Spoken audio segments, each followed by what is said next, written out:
better now. I feel better since I laid my burdens down. Luke chapter 22, verse number 24. In fact, let me do this. 2 Corinthians. Let me do this as a textual verse. 2 Corinthians chapter 12 and verse 10 as a textual verse. Give you the text, and you can write it down.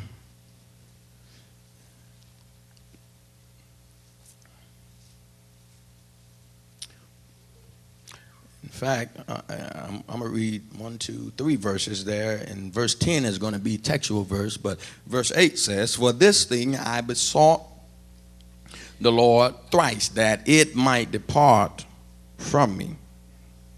And he said unto me, My grace is sufficient for thee, for my strength is made perfect in weakness. Most gladly, therefore, will I rather glory in my infirmities, that the power of Christ may rest upon me.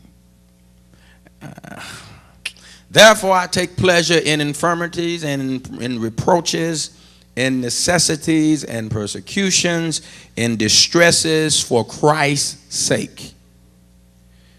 For when I am weak, then am I strong."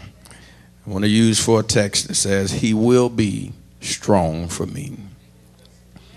He will be, Jesus that is, will be strong for me.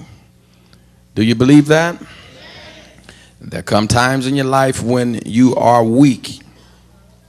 The contrary of what Paul says here is that when I'm weak, then I am strong. But behind that little mark there, that comma, is a whole lot of in between before he gets to the point of saying, "Then am I strong?" Because you can't just be weak and then haphazardly be strong. It has to be something that makes you strong, and that is Jesus. And he will be strong for you. He will be the in-between. I don't think it was a coincidence that on the cross between the two thieves, in the middle was Jesus.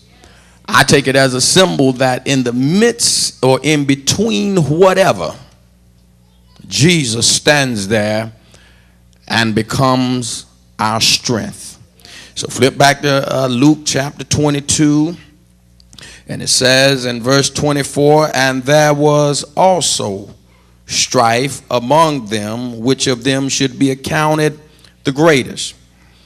I think you're pretty familiar with the setting, because the disciples had gotten to a point, they had been with Jesus, sat down at supper, had a consecrated meal, if you will, and after the supper, they began to really dialogue about who is the greatest, who is the most anointed, who will be on his right hand. You know, they understand that his time of departure was close, and so they're trying to position themselves. They are jockeying for a position. They're trying to make sure that one stands out above the other, and all this strife. Now, you got to understand, they just got through eating a supper with Jesus, and he going through all of, if I can just use this word, the rituals of that supper. And as soon as supper was over, they start having strife among them.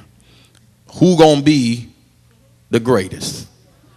Who's gonna be the best? And Jesus said unto them, he said, "The kings of the Gentiles exercise lordship over them, and they that exercise authority upon them are called benefactors. But ye shall not be so." You're not going to be that. "But he that is greatest among you, let him be as the younger, and that he that is chief as he that doth serve. It's interesting that Jesus switches. He does not go great and small, but he uses the word younger because it's relatively easy to know that younger people don't really have the mindset of jockeying for position.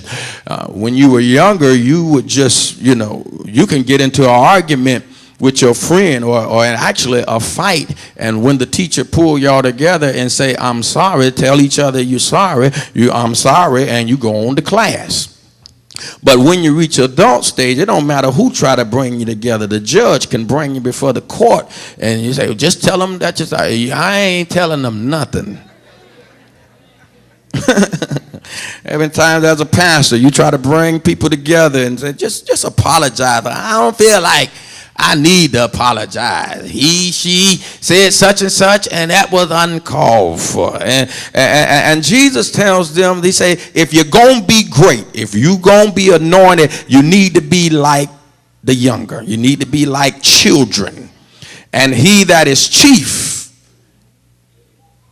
as he that does serve. So now he uses the high and the low, the supervisor and the employees. He say, if you're going to be great, if you're going to be a chief, then you got to know how to serve somebody. You got to know how to labor with somebody. You got to know how to go and be of help to somebody. You got to know how to be of low degree. It doesn't make any sense about a suit, dress, robe, stockings, or none of that. You got to know how to serve one another. And sometimes you got to know how to get your own water. You got to know how to wash your own car. You got to know how to do whatever you need to do for yourself and not look at somebody always doing it for you. You say,